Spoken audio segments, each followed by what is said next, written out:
Maybe matin. Vous allez parler en machine.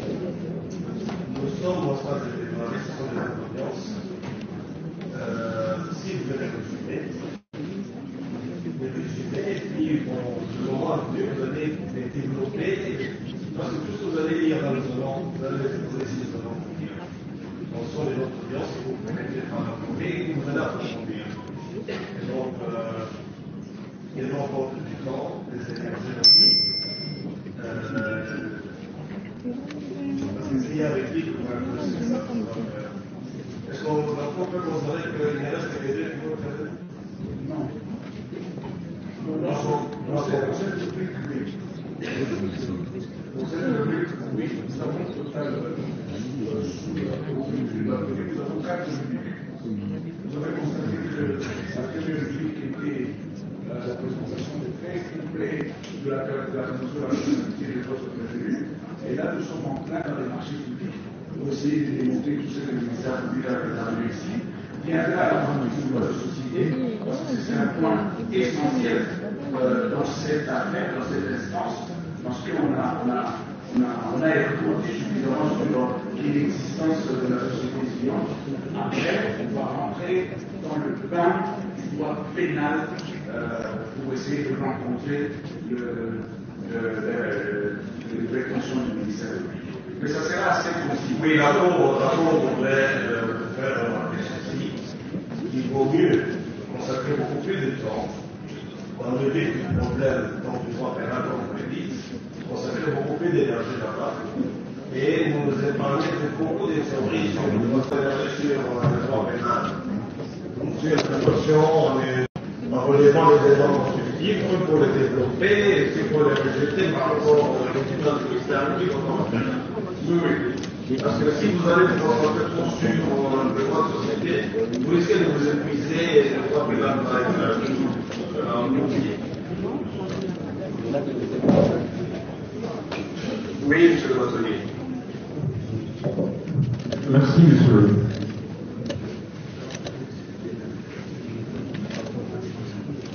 Il y a une partie réservée au droit de société, mais c'est pour 10 minutes. En plus, c'est pas beaucoup. Et puis il y a la partie pénale. Ici, nous mettons quand même un accent particulier sur la prestation des marchés publics, parce que quand suivant le réquisitoire du ministère public, et c'est là toute cette notion-là pour démontrer la fraude. C'est comme ça que vous voyez, on prend quand même des temps pour faire voir la régularité des faits de la prestation de marché. Mais en ce qui concerne les droits des sociétés, tout au plus 10 minutes. Tout au plus, on dit bien tout au plus 10 minutes. Et on va réunir sur les pénales.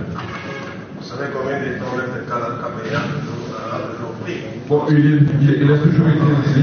Il a toujours été ainsi. La fois passée, il a promis 53 questions, il n'avait que 3. Donc, il y a une façon de parler. Et donc, moi tout à l'heure, Maître Madame avait promis de parler avec un micro. Et on a vu seulement avec un seul. Je pense peut-être qu'il allait mettre les 3 et les 4 ensemble. Donc, on parlait, c'est bien, mais c'est beaucoup mieux si on doit se concentrer sur ce qui est l'objet du litige, de ce procès. Vous pouvez concentrer vos énergies pour le droit pénal, l'aspect pénal, c'est beaucoup mieux. Merci, monsieur le Vous avez la parole. Merci, monsieur le président. Je comprends effectivement, et on va répondre au peu de la Cour. Comme vous avez remarqué, c'est un procès qui veut pénaliser les marchés publics. Donc il faut que moi qu'on souffre un peu, pas nécessairement être compliqué, on va essayer d'être plus en échangeant sur les éléments dans la partie. Et on va aller directement aux questions posées par les sceptiques en rapport avec les marchés publics. La première question que le sceptique avance, pour lui, la vie, l'autorisation spéciale ou le prix à dette serré irrégulier. C'est une question que les amis mettent là. Le prix à dette serré irrégulier parce qu'il manquerait l'avis de notre décision sur le projet de contrat, c'était le projet de contrat. Il manquerait l'avis de notre décision sur le projet de contrat. 2, il manquerait dans l'enregistrement du contrat. Je reprends un peu ce que tu as dit. 3e élément, l'approbation serait imparfaite. Parce qu'à un moment, nous avançons que l'approbation est tacite. Lui dit non, l'approbation ne peut pas être tacite parce que le contrat qui aurait été envoyé à l'approbation, ce n'est pas des contrats autorisés. Je le pense au discours, parce que le montant ne serait pas le même, ou de et même alors, le contrat n'aurait pas de date. Je pense que c'est clair, il faut répondre à cette question. La question, quand vous retirez, est-ce que le gré à gré est étudié? On va répondre point par point. Je crois que on estimait qu'en fait la procédure habituellement, l'article 4 moyenne dit pour réguler au gré à gré, l'élément légal unique, c'est l'autorisation spéciale avec les éléments qui sont au prix. Et quand vous le remarquez bien, alors on parle d'autorisation spéciale de passer le marché. À ce stade, le marché n'est pas encore passé. Il n'a pas encore de montant. Vous revenez au décret. Le décret dit il faut après envoyer le projet de contrat à la ville, pas le contrat. C'est-à-dire que entre la spéciale et la deuxième leçon, le contrat est toujours encore là. Même le contrat envoyé à la nous, à la finale d'élection, c'est un projet de contrat. On ne peut pas parler des montants. Si vous regardez même le texte, on vous dit, on envoie le projet de contrat selon le fait. En faisant vos recherches, vous remarquez qu'on peut obtenir une ordonnance spéciale pour un montant. C'est un montant permissif. C'est un montant plafond qu'on ne peut pas dépasser, budgétaire. Mais on peut signer un contrat avec un montant intérieur. C'est le même marché, au sens de projet.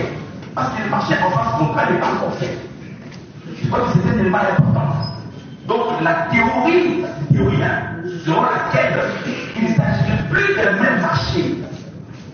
Dès lors que l'ordonnance spéciale s'est obtenue à 39 et qu'on a signé à 29, non. Et ce que vous avez dit tout à l'heure, comme le marché, le projet était un objectif, construction de la prison de Sangali. 2. La société attributaire, Zion. 3. Le montant budgétaire. Ce serait grave, vraiment, en faisant vos recherches actuellement, si on avait dépassé le montant du contrat. Parce qu'un des principes fondamentaux des marchés publics, parce qu'il ne faut pas des marchés publics avec les CMO, c'est le principe d'économie budgétaire. Parmi les 4 principes des marchés publics, il y a la transparence, l'égalité des traitements, il y a aussi l'économie budgétaire.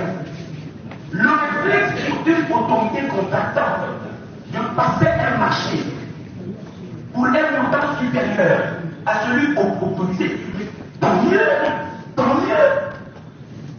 Au lieu de la difficulté, il faut la féliciter. Je reviens maintenant à la question sur la signature ou la datation du nom du contrat. Je pense que le malaise était clair, entendu. Même l'expert de la réalité, vous savez, le marché public, la question du marché, c'est une science de gestion, pas de poursuite pénale. C'est une science pour bien gérer, pas pour envoyer les gens en prison.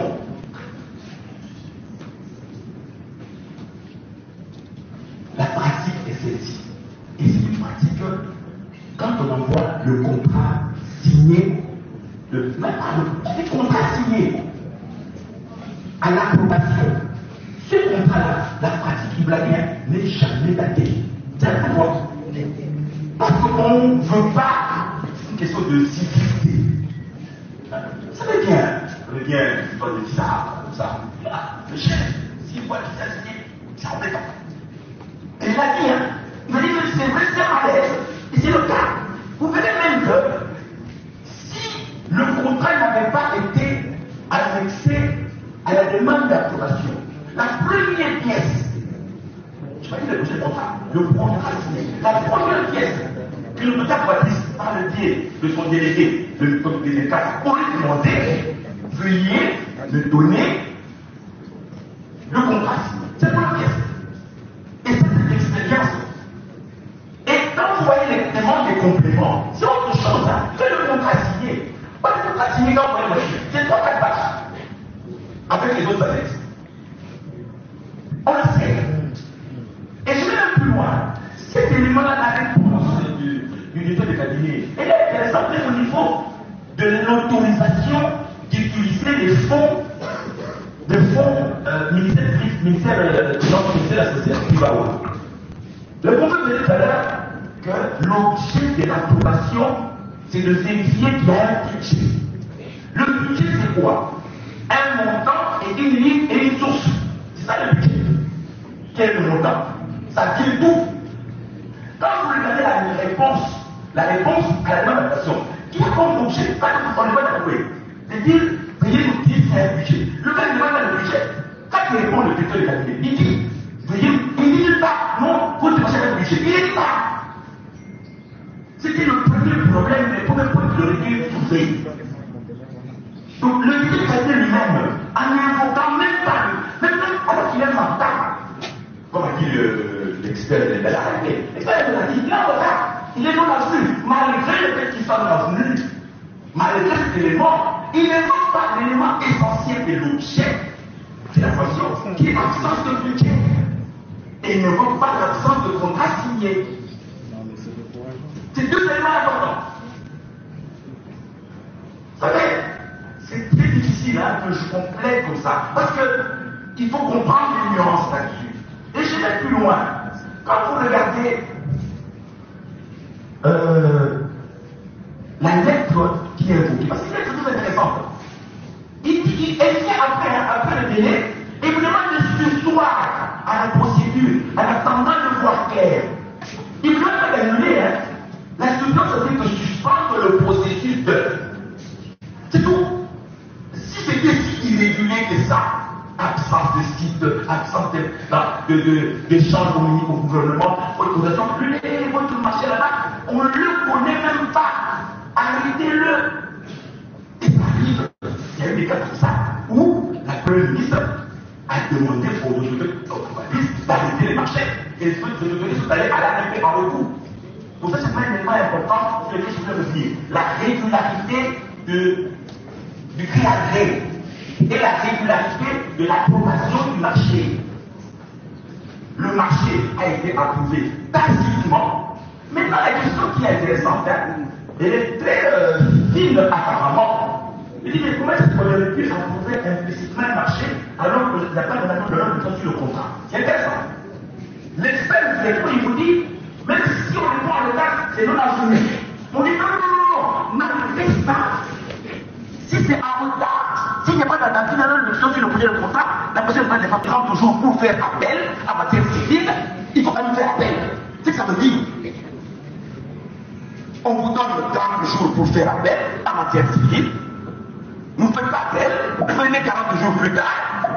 Et vous dites non, c'est tellement raison. J'ai tellement raison que je veux. Non, il faut qu'on appelle, doit être déclaré recevable. Non. Votre appel est peut-être chimériquement fondé, mais il est recevable. C'est important. Vous savez, les marchés publics ont été construits aussi pour que les gens ne bloquent pas le processus de gestion publique en vertu du principe de continuité des services publics, qui est des principes fondamentaux.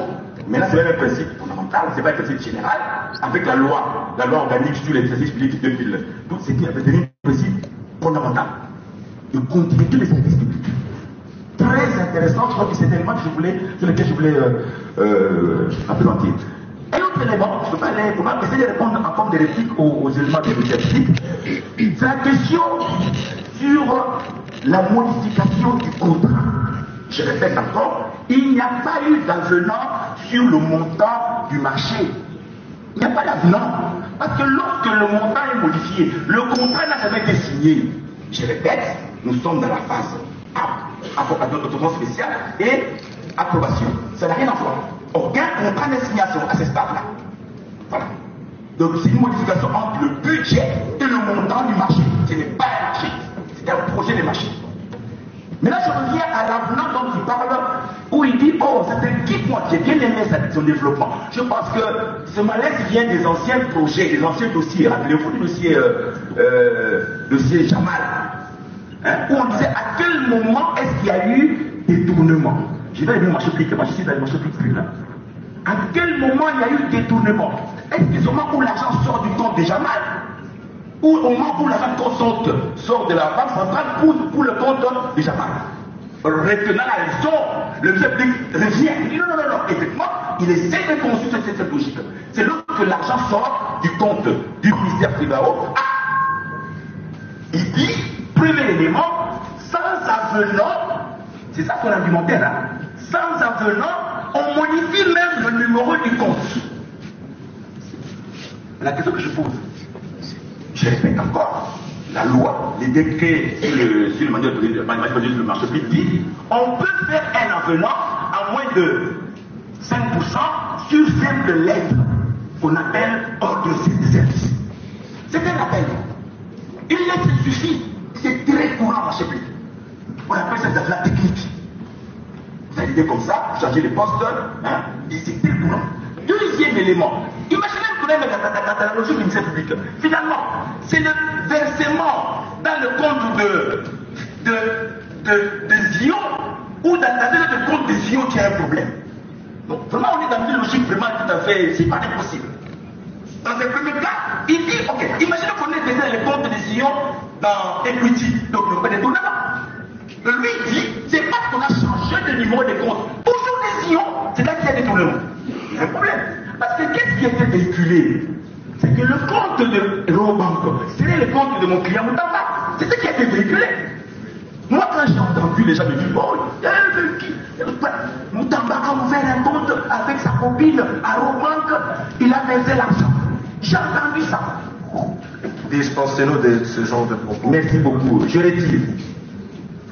Et je dis que, justement, c'est le malaise. Se rendant compte que le motif du changement du compte découle de la question dans la même banque, il n'y a pas de but. Et je répète, la question juridique en marché public que je pose, l'avenant en marché public lorsque le montant est inférieur